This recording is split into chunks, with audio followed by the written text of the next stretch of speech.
Hello guys, my name is Akhil. Welcome to my channel Sharma ji campus. अगर आपको video पसंद आती है तो लाइक करें, शेयर करें, सब्सक्राइब करें और बेल आइकन प्रेस करें। ओके गाइस, वीडियो स्टार्ट करते हैं। आज 1 सितंबर की करंट अफेयर्स है। चलिए, पहला क्वेश्चन है, भारत की पहली cardiologist doctor S Padmavati, God mother of cardiologist का हाल ही में कितने वर्ष की उम्र में निधन हो गया है? पहला ऑप्शन है 84 वर्ष, दूसरा ऑप्शन है 96 वर्ष, तीसरा ऑप्शन है 103 वर्ष, चौथा ऑप्शन है 112 वर्ष। तो इसका राइट आंसर है 103 वर्ष। भारत की पहली cardiologist doctor S Padmavati, God mother of cardiologist का हाल ही में 103 वर्ष की उम्र में निधन हो गया है। उन्हें भारत में पहली कार्डियक केयर यूनिट की स्थापना का श्रेय दिया जाता है। पिछले 11 दिनों से उनका नेशनल हार्ट इंस्टीट्यूट में कोविड-19 का इलाज चल रहा था।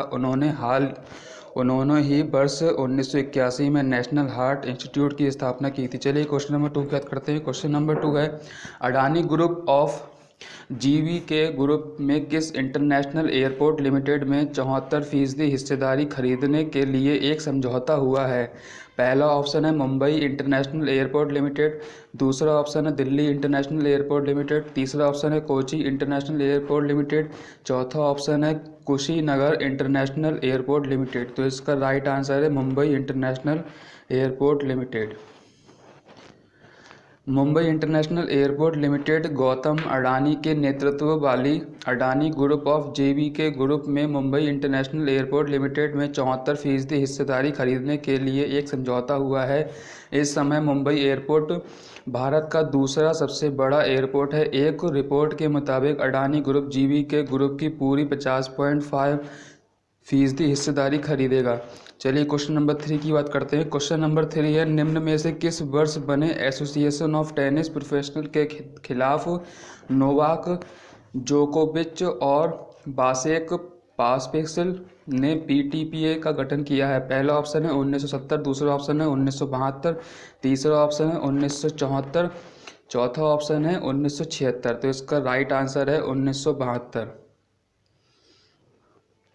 वर्ष 1972 में बने एसोसिएशन ऑफ टेनिस प्रोफेशनल के खिलाफ विश्व के नंबर 1 खिलाड़ी नोवाक जोकोविच और कनाडा के बासेक पास्पिसिल ने पीटीपीए यानी प्रोफेशनल टेनिस प्लेयर एसोसिएशन का गठन किया है। हाल ही में नोवाक जोकोविच ने एटीपी के अध्यक्ष पद से इस्तीफा दे दिया है। चलिए क्वेश्चन नंबर 4 क्या करते हैं। क्वेश्चन नंबर 4 है, अरुणाचल प्रदेश विधानसभा ने हाल ही में प्रदेश में संविधान की कौन सी अनुसूची के अधीन लाने से संबंधित प्रस्ताव पारित किया है?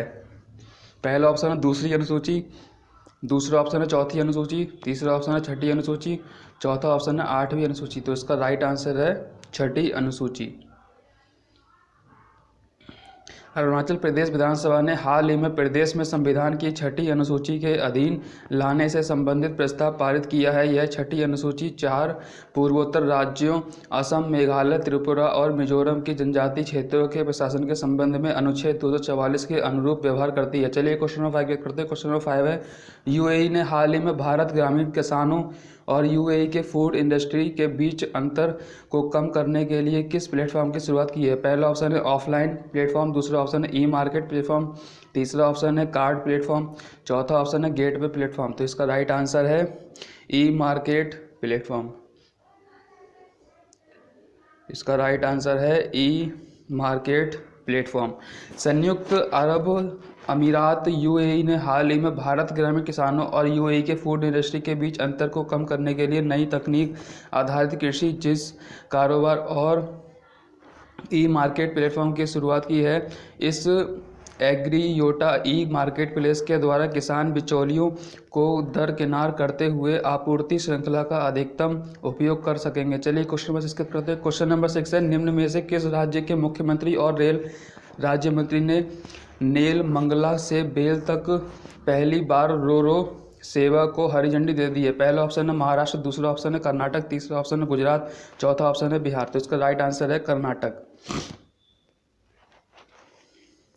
कर्नाटक राज्य के मुख्यमंत्री श्री बी एस येदियुरप्पा और रेल राज्य मंत्री श्री सुरेश सी अंगडी ने हाल ही में नेलमंगला से बेल तक पहली बार रोल ऑन रोल रोरो यानी रोरो सेवा को हरी झंडी दी है। इस सेवा से यात्रा, माल और आवश्यक वस्तुओं लाने में कम समय लगेगा। चलिए क्वेश्चन नंबर 7 की बात करते हैं। क्वेश्चन नंबर 7 है, संस्कृति मंत्रालय ने भारतीय पुरातत्व सर्वेक्षण के कितने नए क्षेत्रों की घोषणा की है? पहला ऑप्शन है 3 नए क्षेत्र, दूसरा ऑप्शन है 5 नए क्षेत्र, तीसरा ऑप्शन 7 नए क्षेत्र और चौथा ऑप्शन है 10 नए क्षेत्र। तो इसका राइट आंसर है 7 नए क्षेत्र। भारत के संस्कृति मंत्रालय ने भारतीय पुरातत्व सर्वेक्षण के 7 नए क्षेत्रों की घोषणा की है। ये 7 नए क्षेत्र उत्तर प्रदेश, तमिलनाडु, पश्चिम बंगाल, कर्नाटक और गुजरात में बनाए गए हैं, जिनके नाम रायगंज, त्रिची, राजकोट, झांसी, जबलपुर, मेरठ और हम्पी है। चलिए क्वेश्चन नंबर 8 की बात करते हैं।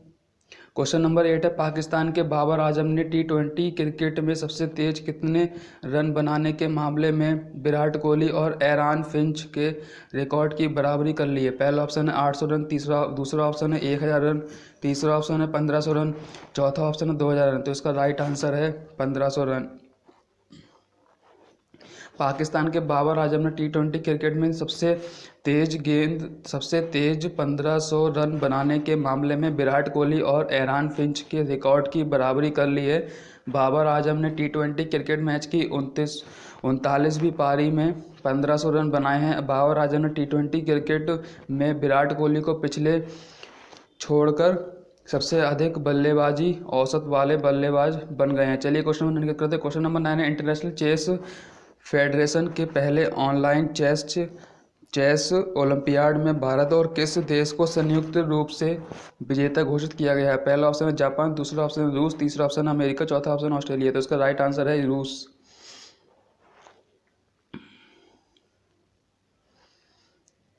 इंटरनेशनल चेस फेडरेशन के द्वारा पहली बार आयोजित ऑनलाइन चेस ओलंपियाड में भारत और रूस को संयुक्त रूप से विजेता घोषित किया गया है। भारत और रूस के बीच चेस ओलंपियाड के फाइनल मैच के दौरान 2 भारतीय खिलाड़ी नेहाल सरीन और दिव्या देशमुख का खेल से कनेक्शन टूट गया था, जिससे वक्त का नुकसान हुआ था, जिसके बाद फीडे के अध्यक्ष आर्कडी डवोकोविच ने दोनों टीमों को गोल्ड मेडल देने की घोषणा की है।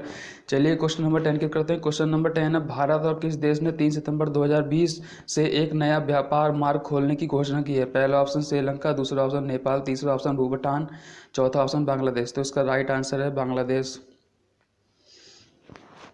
भारत और बांग्लादेश ने अंतर्देशीय जल परिवहन के तंत्र का विस्तार करने, जिससे कनेक्टिविटी को बढ़ावा मिले, साथ ही इस क्षेत्र में व्यापार को बढ़ावा देने के लिए 3 सितंबर 2020 से एक नए व्यापार मार्ग खोलने की घोषणा की है। साथ ही एक बांग्लादेशी पोत दोनों देशों के बीच संपर्क को बढ़ावा देने के प्रयासों के तहत त्रिपुरा के लिए सीमेंट के माल का परिवहन करेगा। गाइज 1 सितंबर की करंट अफेयर्स थी। गाइज अगर आपको वीडियो अगर अच्छी लगे तो कमेंट में ज़रूर बताएं कि वीडियो आपको कैसी लगी। Okay guys, thank you.